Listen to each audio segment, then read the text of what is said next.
Well, hello everybody, Jamie the Board Game Man. In today's episode, we're going to look at an old Knizia game back in the year 1994. It's a two-player game, and it is from Blatz Spiel Berlin. Today, we're going to be looking at Stonehenge.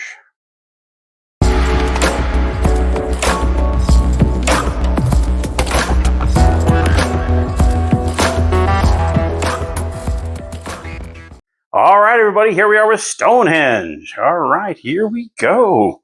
All right, so this is a two-player game. The object of the game is, well, you're trying to place all of your Stonehenge bricks on the board. And if you're the first one to do so, you win the game. It is a race. Whoever can get all 8 of their stones on the board wins the game. Both players are going to have a set of 2 1s, 2 2s, 2 3s, a 4, 5, and 6. And what you're going to do, you just take turns placing a number. And if you have the most in that row, you get to place your stone. So let me go ahead and tell you a little about this game. These are the mighty standing stones. Tower over Salisbury Plain, England. Linked together by lintel stones, they form a circle more than 30 meters across. All right, so the contest begins. With the first rays of the sun, mysterious ley lines appear on the ground, which is pretty cool because you could actually see Stonehenge here. And then the person with a cane is actually pretty cool. I like the way it kind of looks like he's looming in the background there. So the total value of your pieces on a line should be higher than your opponent's. In this way, you dominate a line and can mark it with one of your megaliths. That's what they call them, the megaliths. The first player to place all these megaliths becomes the victorious master druid. All right, so let me go ahead and show you how to do this. It's actually very easy. So you're going to lay out the board. Each player receives their pieces and megaliths of one color and places them face up in front of them. Then you're going to decide who starts, and then you start putting down your numbers. So let's just say black pair is first. You go ahead and put a 3 out here, okay? And then the red's going to place one of their numbers over here. So let's say he places, he'll place a 2. And you can put it anywhere you want. It doesn't have to be, he doesn't have to be adjacent to a number and all that stuff. You can place them wherever you want. Let's just say he places a 2 right here, all right? And then this player says, okay, I'm going to go ahead and place a 1 right here. So now he wins this row here. So just like that, he goes ahead and he's going to have 4 against 0. So he wins. So he's going to go ahead and put one of his blocks right here. And now he's 1 up. All right, now the red player is going to come out here. And let's just say he places a 3 here. All right. Now you say, guess what? I'm going to put a 5 here. Now, if this happens, okay, if you have any ties, well, guess what? You cannot have ties. If you are the player that caused the tie, you lose that row. So in this case, if I put a 5 and I tied here, I might be going this way. I might be trying to get this row. But since I did this is a tie.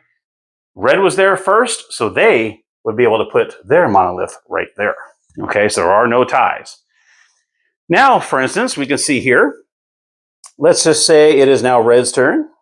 And red's going to say, well, let me see here. I'm going to go ahead and place, let's see.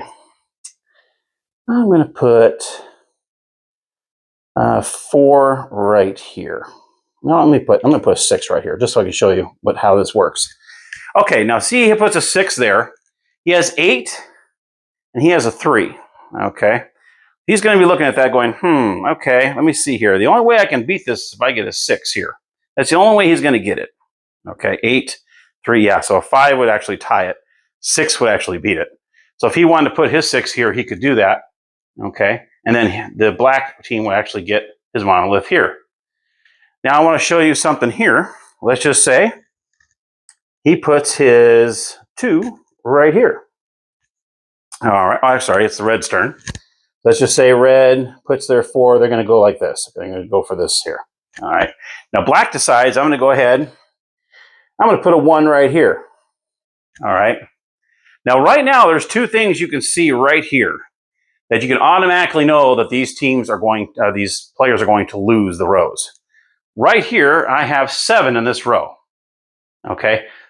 He doesn't have a 7. It does not go up to 7. So he knows automatically he's got that row. So right now, before the row is even complete, he can already put a block there, a monolith right there. just because he already knows he won that row.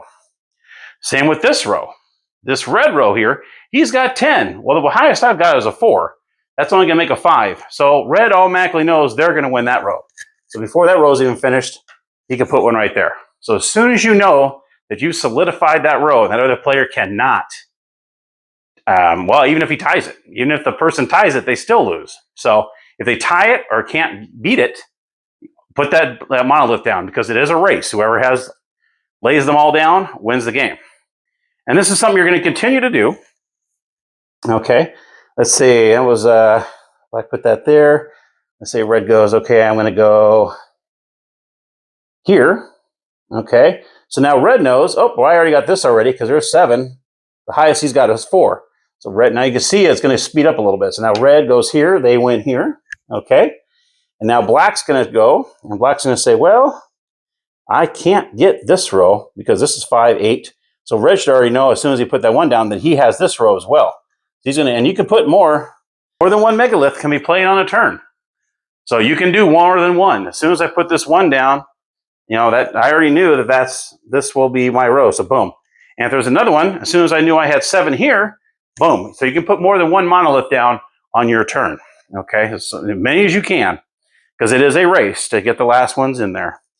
All right, so now red put that there, so it's going to be black's turn. Let's see. Black's going to say, okay, let's see. How about, I'm going to go. Now, here's one here I just noticed. And see if he is black will get this row. I just noticed that. So black will just have to announce it the next turn. You know, as soon as you oh, I didn't catch it, you can always go on your next turn and say, okay, I got it. So you don't have to, once you solidify it, you have to do it right then and there. No, that's not the case. You do it in your next turn. It's just the possible penalty is that red player might get their last monolith down and you maybe had 1 left and you forgot to do it. So this right here, black would automatically get this row because they don't have their 6. Okay, so they can't beat that row. All right. So let's say it was black's turn. Let's see if black wants to go, and he's going to go. He's going to go ahead and place a 2 here. Okay, he's going to place a 2 there. Doesn't quite have the row yet because he can still equal. You know, he could still go 8 in that row if he wanted to. Okay, so now it's going to be red's turn. Red's going to say, well, let's see here. I'm going to go with this here. He places his 5 here. So now he knows he's going to get this row here. Because even if the black puts his 4 there, he's going to tie it. Can't do it. So red's got this row. Boom. All right, the monolith goes down. Is there any other rows he think he could do? Well, right now we're tied for 6. That's anybody's row right here. This row is his. This row here, he has 5 against, let's say it's 8 against 5. Now he can still do it. He can put a 3 or 4 there and win. So let's just say he does that. He's going to put a 4 here. So now he's got 6, 9 against the 8. So now black will get that row. Boom. Monolith goes down there. Okay. Red says, okay, well, then all of a sudden, black's going to say, oh, wait a minute, I got this row too. Because he doesn't have his 3, he doesn't have a 4 out. Actually, if he had a 4, he still lose. He had to have at least a 5 to win this row. So that's one of the things you got to keep track of is each one of these rows. So, like I said, it is a race to do it. Okay. Now, obviously, black knows this, so we got this one down. So there's not too many left here. And actually, black has this row again too. If you really look, he's got 7 here. He's got a total of 6. So black would also go here as well on that turn. So see, it's the little things you got to watch out for because it is a race to do what you got to do. And you know what? He's going to put the 3 right here. He's going to go ahead and solidify that row because that totals 7. He only has a total of 6 over here. So black would get that row, and black would actually win the game. Okay? And that's pretty much how it works. It's that simple. You're putting your numbers down, and mostly you're paying attention to what the other player has, really. I mean, you know your numbers here, but it's like, okay, what do they have over there? What do they have over there? What do they have over here? What do they, and you're trying to, solidify that row. And that, my friends, is how you play Stonehenge. Pretty simple. Pretty cool. All right, let's head up to the game room, and I'll give you my final thoughts. All right, so my final thoughts on Stonehenge. Well, I have to say I have a little special feel about Stonehenge because I've actually been to the actual real Stonehenge. Back in the year 2019, a week after Linda and I got married, we flew out to England for 10 days to go see her friends, Autumn and Lane. Linda's known them forever, way before I even met her. And they had moved to England, and we kind of begged and pleaded, can we go to Stonehenge? Because she had already been there already. Autumn had already been there already, and we twisted her arm, and finally she was like, okay, all right, because they're kind of out there a little bit. But it was one of those checkbox things.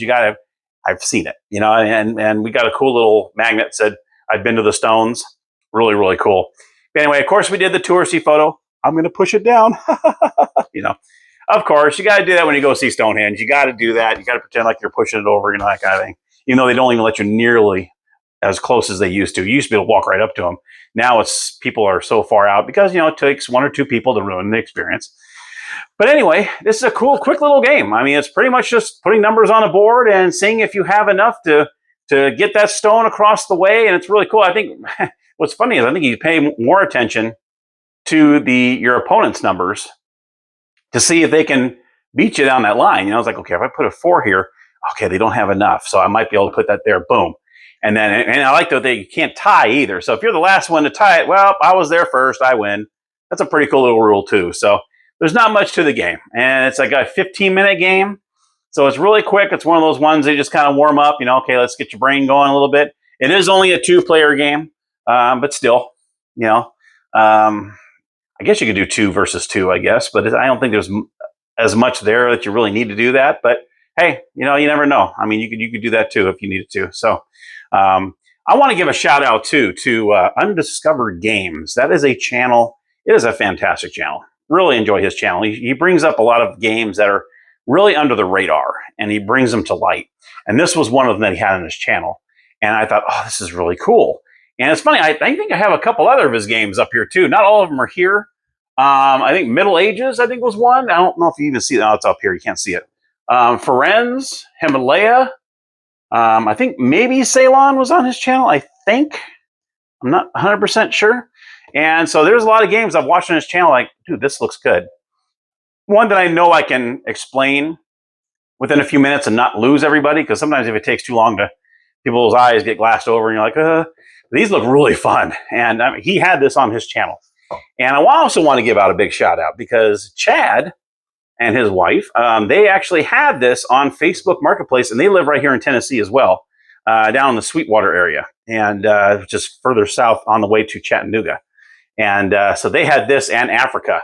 And I decided to pick up Africa from him too, which is another Kinesia game. So, but this one, yeah, this one I wanted to do because it's fairly simple. I wanted to get it out there because just like Undiscovered Games, you know, I think it deserves another look at it. So, and that's pretty much it. So let me know if you have the game. And it didn't cost much. Luckily, Chad hooked me up. He did a good job. He said, hey, you know, I'll hook you up with this one in Africa.